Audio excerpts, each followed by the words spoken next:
सुप्रभातम के दीपावली विशेष अंक में आपका एक बार फिर ब्रेक के बाद स्वागत है। जिस प्रकार दीपक की रोशनी उसका परिचय देती है, ठीक उसी तरह से विद्वान लोगों का ज्ञान उनका परिचय देता है।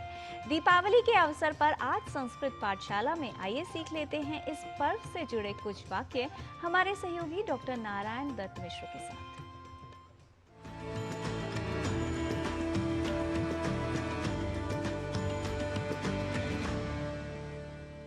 संस्कृत पाठशालायाः अद्यतन्यां विशिष्टकक्षायां स्वागतमस्ति सर्वेषाम्। अहमस्मि नारायण दत्तमिश्रः। अद्य अस्ति दीपावली, तर्हि आदौ तु स्वीकुर्वन्तु सर्वे दीपावल्याः सुदीप्तान् शुभाशयान्। जी हाँ, दीपावली के पर्व विशेष पर आप सभी के लिए मंगल कामनाओं के साथ आरंभ करते हैं आज की संस्कृत पाठशाला का, जहां हम आज दीपावली पर्व से जुड़े शब्दों को लेकर ही कुछ संस्कृत वाक्यों का कर लेते हैं अभ्यास। वैसे कुछ वाक्यों के प्रयोग से पहले यह जान लीजिए कि जैसे हिंदी में हम दीपावली, दिवाली जैसे शब्दों का प्रयोग कर लेते हैं, उसी तरह संस्कृत में भी दीपावली, दीपोत्सवः इन शब्दों का प्रयोग करते हैं।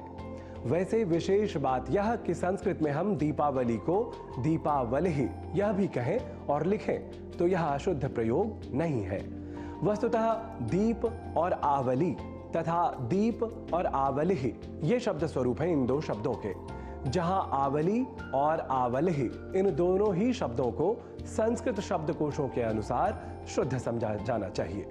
अब हमें यदि दीपावली की शुभकामनाएं देनी हो तो हम कह सकते हैं कि भवते अथवा भवत्यै दीपावल्याः शुभकामनाः, अर्थात आपके लिए या आपको दीपावली की शुभकामनाएं। दीपावली के स्थान पर हम दीपोत्सव इस शब्द का भी प्रयोग कर सकते हैं।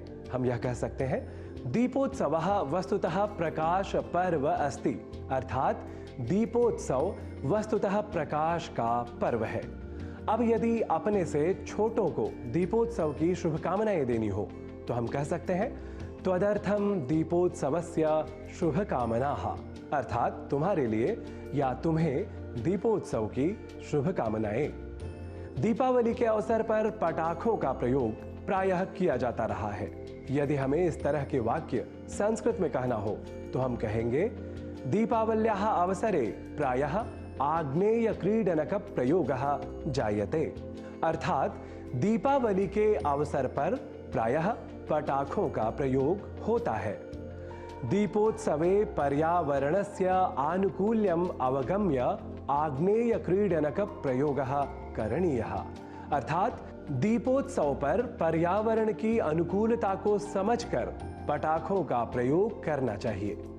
देखिए, पटाखा या रॉकेट को हम संस्कृत में सामान्य रूप से आग्नेय क्रीडनकम संस्कृत में कहा करते हैं। वैसे आकाश में जाकर प्रकाश बिखेरने वाले क्रैकर्स को हम संस्कृत में आकाश दीपः यह कहते हैं। तो कर लेते हैं अब इससे जुड़े वाक्य का प्रयोग। आकाश दीपानां प्रयोगः सर्वेभ्यः रोचते, अर्थात आकाश में प्रकाश बिखेरने वाले क्रैकर्स का प्रयोग सभी को पसंद है।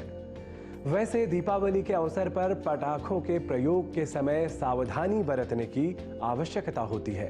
यदि ऐसे भाव के साथ वाक्य प्रयोग करना हो तो हम कह सकते हैं आग्नेय क्रीडनक प्रयोग समये सुरक्षा दृष्टया अधिकम अवधानम देयम। इसका अर्थ है पटाखों के प्रयोग के समय सुरक्षा की दृष्टि से अधिक अवधान दिया जाना चाहिए। तो आज दीपावली के अवसर पर आप दूसरों को भी संस्कृत वाक्यों के साथ शुभकामनाएं दे सकते हैं। इसी परामर्श के साथ दूरदर्शन पक्षतः भवद्भ्यः सर्वेभ्यः पुनरपि दीपावल्याः शुभकामनाः। तावत् पुनर्मिलामः। नमो नमः।